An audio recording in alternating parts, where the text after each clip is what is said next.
ಕನ್ನಂಬಾಡಿ ಕಟ್ಟೋದಕ್ಕೆ ಟಿಪ್ಪು ಸುಲ್ತಾನ್ ಅಡಿಗಲ್ಲ ಹಾಕಿದ್ರು ಎಂಬ ಸಚಿವ ಮಹದೇವಪ್ಪ ಅವರ ಹೇಳಿಕೆ ವಿಚಾರ ವ್ಯಾಪಕ ಟೀಕೆಗೆ ಗುರಿಯಾಗಿದೆ. ಸಚಿವರ ಅಕ್ಕಪಕ್ಕ ಇದ್ದವರು ಸರಿಯಾದ ಮಾಹಿತಿಯನ್ನ ನೀಡಿಲ್ಲ ಅಂತ ಕಾಣಿಸುತ್ತೆ. ಕನ್ನಂಬಾಡಿ ಕಟ್ಟಿದ್ದು ನಾಲ್ವಡಿ ಕೃಷ್ಣರಾಜ ಒಡೆಯರ್. ಸಂಪೂರ್ಣ ಕ್ರೆಡಿಟ್ ಏನಿದೆ ಅದು ಕೃಷ್ಣರಾಜ ಒಡೆಯರ್ಗೆ ಸಲ್ಲುತ್ತೆ. ಟಿಪ್ಪು ಸುಲ್ತಾನ್ ಅಣೆಕಟ್ಟು ಕಟ್ಟುವಂತಹ ಕನಸನ್ನ ಕಂಡಿದ್ರಷ್ಟೇ.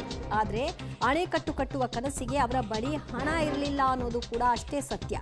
ಹೇಗಂತ ಸಂಶೋಧಕ ಡಾಕ್ಟರ್ ತಲಕಾಡು ಚಿಕ್ಕರಂಗೇಗೌಡ ಅವರು ಪ್ರತಿಕ್ರಿಯೆಯನ್ನ ಕೊಟ್ಟಿದ್ದಾರೆ. ಏನ್ ಆಕ್ಚುಯಲ್ ಫ್ಯಾಕ್ಟ್ ಅನ್ನೋದನ್ನ ವಿವರಿಸಿ ಹೇಳಿದ್ದಾರೆ. ಗೊತ್ತಿಲ್ಲದೆ ಇರುವಂತಹ ಸಚಿವರು ಇದನ್ನು ತಿಳ್ಕೋಬೇಕು.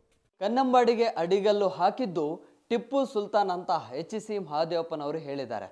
ಟಿಪ್ಪು ಸುಲ್ತಾನರನ್ನ ಹೊಗಳುವ ಬರದಲ್ಲಿ ಮೈಸೂರು ರಾಜರ ಸಾಧನೆಗಳನ್ನು ಕಡೆಗಣಿಸಿದ್ದಾರೆ.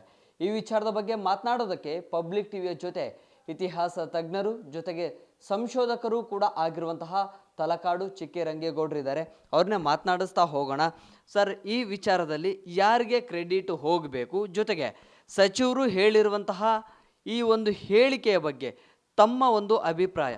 ಡಾಕ್ಟರ್ HC ಮಹದೇವಪ್ಪ ಅವರು ಬಾಬಾ ಸಾಹೇಬ್ ಅಂಬೇಡ್ಕರ್ ಅವರ ಎಲ್ಲ ಜ್ಞಾನವನ್ನು ಅರಿದು ಕುಡಿದಿರುವಂಥ ಒಬ್ಬ ಪ್ರಬುದ್ಧ ರಾಜಕಾರಣಿ. ಅವರಲ್ಲಿ ನಾನು ಗಮನಿಸಿರೋದೇನೆಂದರೆ, ಅವರು ಅಧಿಕಾರಕ್ಕೆ ಬರೋಕ್ಕೆ ಮೊದಲು ಅವ್ರ ಸುತ್ತಮುತ್ತಲೂ ಒಳ್ಳೆ ಜ್ಞಾನಿಗಳು, ಒಳ್ಳೆ ಹಿಂಬಾಲಕರು, ಒಳ್ಳೆ ಅಭಿಮಾನಿಗಳನ್ನು ನಾವು ಕಾಣ್ತೇವೆ.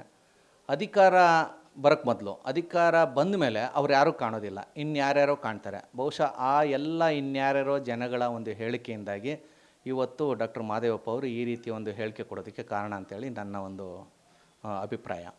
ಯಾಕೆಂದರೆ KRS ಡ್ಯಾಮು ಅದರ ಇತಿಹಾಸವನ್ನು ನಾವು ಅಧ್ಯಯನ ಮಾಡಿಬಿಟ್ರೆ, ಮತ್ತು ಮಂಡ್ಯ ಜಿಲ್ಲೆಯ ಇತಿಹಾಸವನ್ನು ಅಧ್ಯಯನ ಮಾಡಿದ್ರೆ ಅದು ಭಾಳ ಹಿಂದಕ್ಕೆ ಹೋಗುತ್ತೆ. ಮಂಡ್ಯ ಜಿಲ್ಲೆ ಮೊದಲು ಮೈಸೂರು ಜಿಲ್ಲೆ ಜೊತೆನೇ ಇತ್ತು. ಹೀಗಾಗಿ ಈ ಪ್ರಾಂತ್ಯವನ್ನು ಆಳೋದಕ್ಕೆ ಬಂದಂಥ ಪ್ರತಿಯೊಂದು ರಾಜಮಂತಂದವರು ಮಂಡ್ಯ ಜಿಲ್ಲೆಗೆ ನೀರಾವರಿ ಕಾಮಗಾರಿಯನ್ನು ಮಾಡಿದ್ದಾರೆ ಅಂತೇಳಿ ಶಾಸನಗಳು ನಮ್ಮ ಮುಂದೆ ಹೇಳ್ತಾ ಇರ್ತವೆ. ಅದರಲ್ಲಿ ಮೊದಲನೇದು ಇದೇ ಪಾಂಡವಪುರದ ತಲೆನೆರೆ ಅನ್ನುವಂಥ ಊರಿನಲ್ಲಿ ಒಂದು ಅಣೆಕಟ್ಟೆ. ಅದನ್ನು ಗಂಗರು 905ನೇ ಇಸ್ವಿನಲ್ಲಿ ಕಟ್ಟಿದರು ಅಂತೇಳಿ ಶಾಸನ ಪಾಂಡವಪುರದ EC ಎಪಿಗ್ರಫಿಯ ಕರ್ನಾಟಕದಲ್ಲಿ ದಾಖಲಾಗಿದೆ. ಅಂದರೆ 905ನೇ ಇಸ್ವಿನಲ್ಲಿ ಹರಿಯುವ ಕಾವೇರಿ ನದಿಗೆ ತಲಕಾಡಿನ ಗಂಗರು ಒಂದು ಅಣೆಕಟ್ಟೆಯನ್ನು ಕಟ್ಟಿದರು. ಇವತ್ತಿಗೂ ಅದರ ಪಳೆಯುಳಿಕೆಗಳು ಇದ್ದಾವೆ ಅಂತ ದಾಖಲೆಗಳು ಹೇಳುತ್ತೆ.